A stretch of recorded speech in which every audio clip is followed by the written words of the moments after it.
One time only? Damn, we better get these right all the time.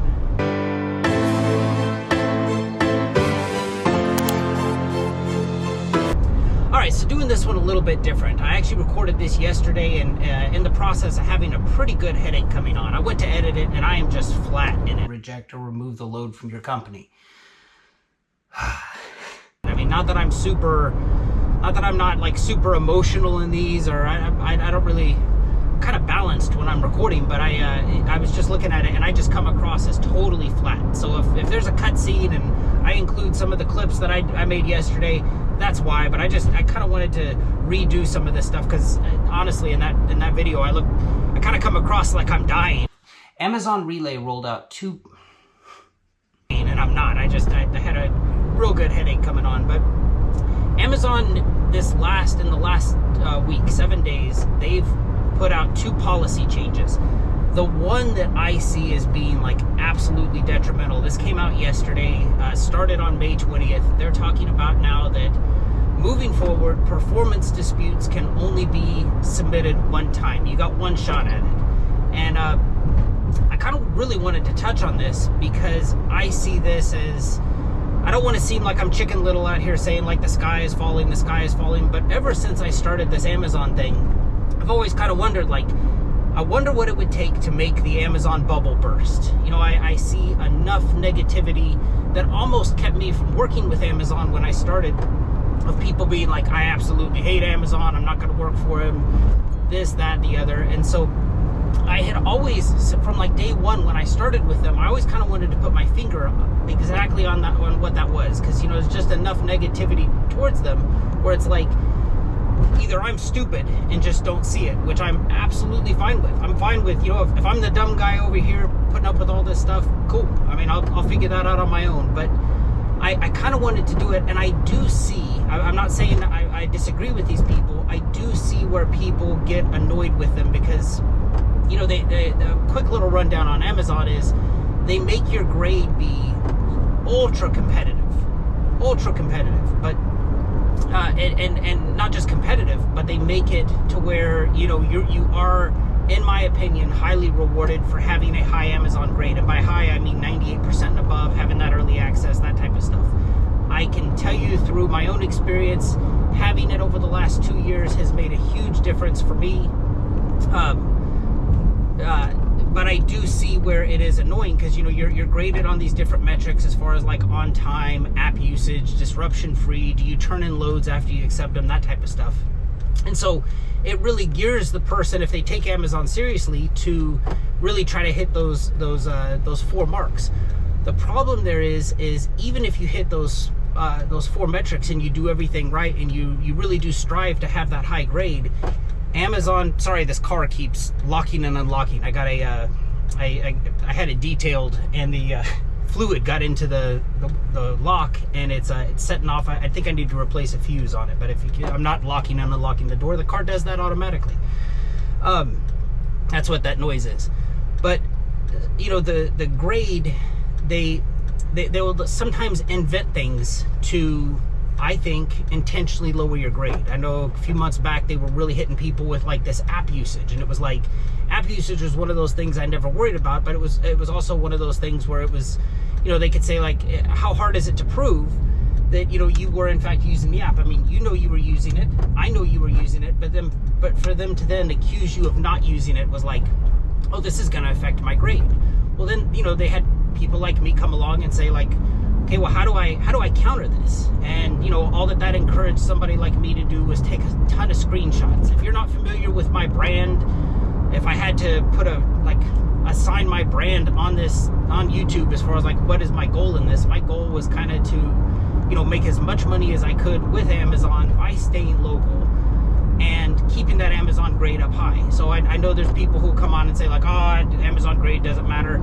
I would disagree with them, but I'm not looking to argue with them. I can only, you know, show you what I'm doing. But that would be my brand as far as like, you know, keeping that Amazon grade, getting access to those well-paying last-minute loads that they offer, and kind of taking full advantage of those through the high grade. Well, when Amazon hits you with something fictitious, like an app usage or something like that, and then you can prove otherwise, you then are kind of forced to do a performance dispute. The problem with them just accepting one now, it's now a one and done. There's a they sent out a thing saying you get a one-time appeal. After that one-time appeal, you're gonna, if you do a second appeal, they're just gonna kick you back a message saying, you know, you've appealed this, you've received your answer, live with it. And the problem with that is, if I look at my last 5 performance disputes that I've done over things that have been like made up or aren't real, 4 out of the 5 went to either a second or a third performance dispute. I know there's a lot of debate on, you know, does Amazon use AI? And obviously they do, but like how much AI and how reliable is that AI when it comes to doing these performance disputes is a huge unknown. It's just a giant gray area. And the problem there is, you know, I mean, I've had like on my the last one I got saying that I wasn't using the app. On that performance dispute, they kicked me back saying that I according to them, I had turned the app off for like 2 minutes of a leg, which was absolutely untrue. You know, and I responded back to that performance dispute saying like, you know, fortunately for me, I take a ton of screenshots to protect myself against accusations such as this. Here's the 3 that prove that I was using it when you claim I wasn't. But if available upon request, I've got about 20 or 30 more screenshots I'm happy to provide you to do this. And, you know, here we're talking about app usage and only app usage. And the message I got back on that appeal was, well, insurance information needs to be submitted 5 to 10 days prior, all this stuff. And it's like, I'm not even talking about insurance. I'm talking about app usage. And that's my fear moving forward, is that they're going to give you some wild out of the box response as far as like, hey, I'm talking about specifically traffic. And they're going to start bringing up some other thing like, no, we're denying your performance dispute because carriers are required to do a real-time selfie. And it's like, no, I wasn't talking about that. I'm talking about this. And so basically, I mean, moving forward, am I still willing to work with Amazon? I am. I'm going into these policy changes with a 100% grade. But kind of this is where I'm really going to have to like evaluate, like, is the juice worth the squeeze? You know, doing everything right is a job. Documenting myself doing everything right is another job. Having to then go and fight through a performance dispute to prove what I was doing in the first place was actually happened, and only to have them, you know, further say, oh, this is, you know, we disagree with you. And to then have it be done, I mean, that's the hurtful part of this. And so, you know, I mean, moving forward, like, I'm still willing to work with them, but this is going to come down to a lot of ands. If I get hit with something that's untrue and I can prove that I didn't, in fact, do what they're claiming I did, that I did everything right, and I do a performance dispute and that performance dispute doesn't go my way, and it subsequently affects my grade to the point where now I've lost early access over something fake. I'm now out of performance disputes that I'm able to do, and ultimately that affects my money.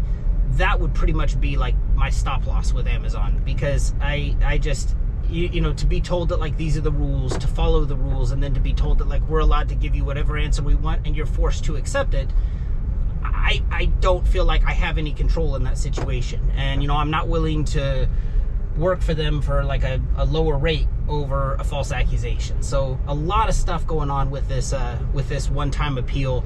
If you're working for Amazon, you probably got the same message I did the other day, talking about, you know, we're only accepting these one time if you're not working for Amazon. I mean, this is something to consider. I mean, you might show up and do everything right, only to be told that now you're losing your earning potential based on a fake accusation.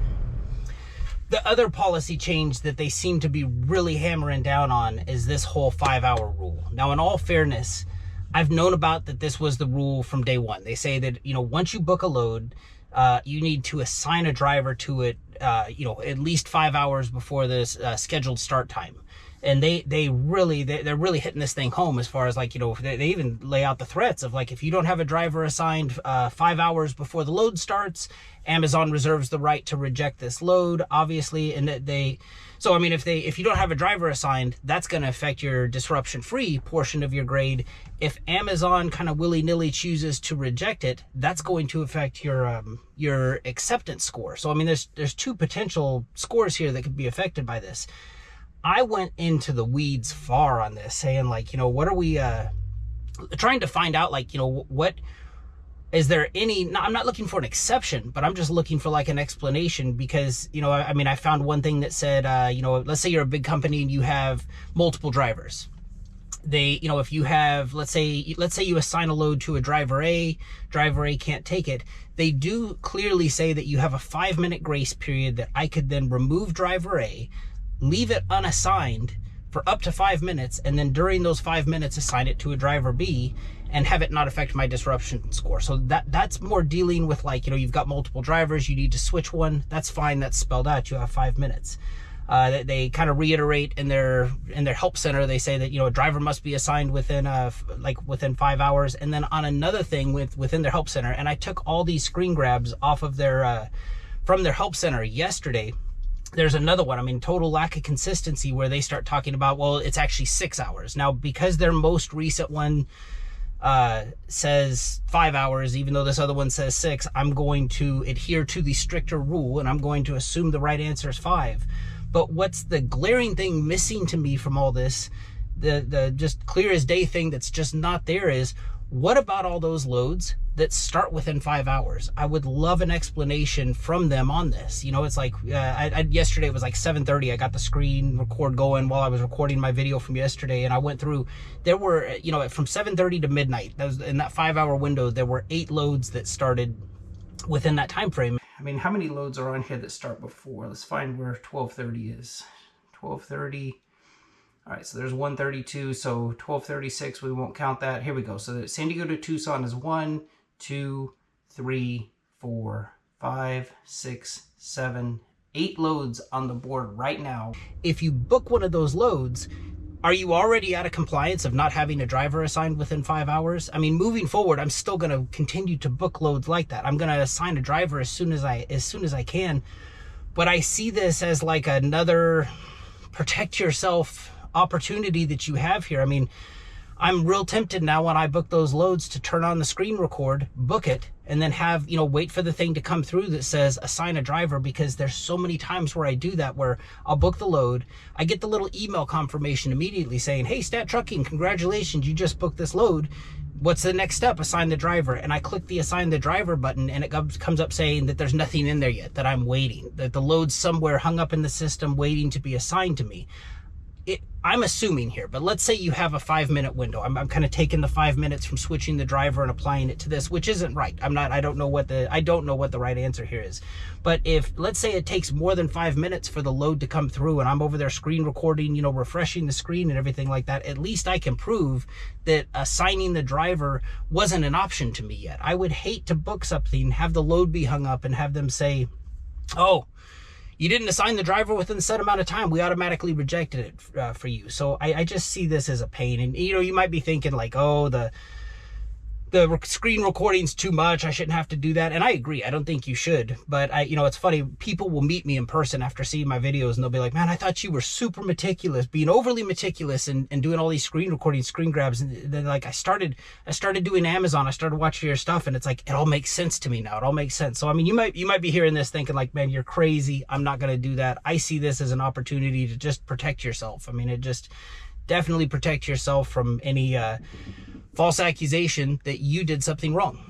In closing, I mean, just be aware that this 5 hour thing seems to be their hot button issue right now. I mean, I'm not saying don't book loads within the 5 hours. I definitely would take every measure you can to protect yourself.